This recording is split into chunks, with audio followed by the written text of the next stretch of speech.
So this morning we've been showing you the impact of plastic pollution on the remote Cocos Islands off Australia. Now, when you throw away your takeaway coffee cup perhaps this morning, have you considered where it will end up? Well, let's go to a waste management plant near Slough and join Sky's Charlotte Lomas. Good morning, Charlotte. A bit earlier you promised you were going to show us the big rubbish grabber. Are you going to do that? I certainly will. We've taken off our high vis and we've now come inside into the control centre. This is an energy from waste centre. We're at the final stages here. If I just get the camera just to zoom in a bit closer, this is a huge pit where your rubbish, Jonathan, my rubbish, will be ending up in one of those pits. Across the UK, there's 40 of these centres. And then you see just there that big claw grabbing tons of rubbish that will then be pulled up and thrown into one of two furnaces here.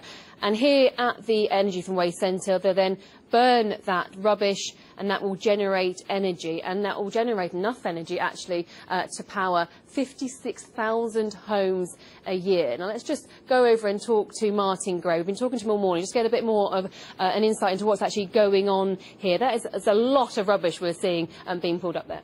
It is indeed. Behind us we can see the equivalent of about 800 bin lorries worth of rubbish coming to this site, and behind us 450,000 tonnes a year at this site alone. And what's the aim behind this? It's to really move away from landfill.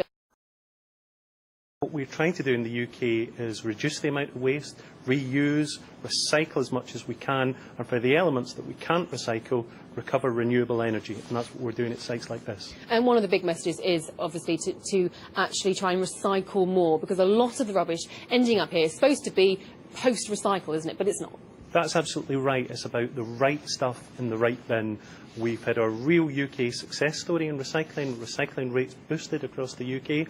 Starting to dip slightly in England, which is a concern, but it's about making those recycling systems simple so that we can recycle as much as possible, and the stuff that remains, the stuff that isn't recyclable, move that away from landfill and create renewable energy at sites like this. I'm not sure about anyone else, but actually seeing that myself, that big call, does remind me of scenes of Toy Story 3. And I know that you have a lot of children come here, don't you, as part of an education facility as well? We do. We have education sites across the UK. In the last year alone, about 20,000 young people came to our facilities to see what happens here and to take away that message, to drive that change in attitudes and get young people to absolutely get that message of reduce, reuse, recycle and then recover. And what's the biggest problem, just briefly, what's the biggest problem that you're facing here, with plastics especially? It's public confusion. 8 out of 10 members of the public are confused about what's the right stuff to go in the right bin.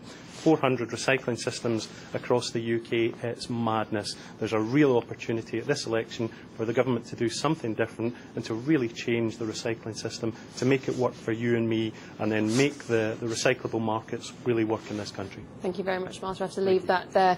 So a lot of work, a lot of hard work going on here, really just to move away from landfill into renewable energy, and also really to help us boost how much we're recycling across the UK. Thank you, Charlotte.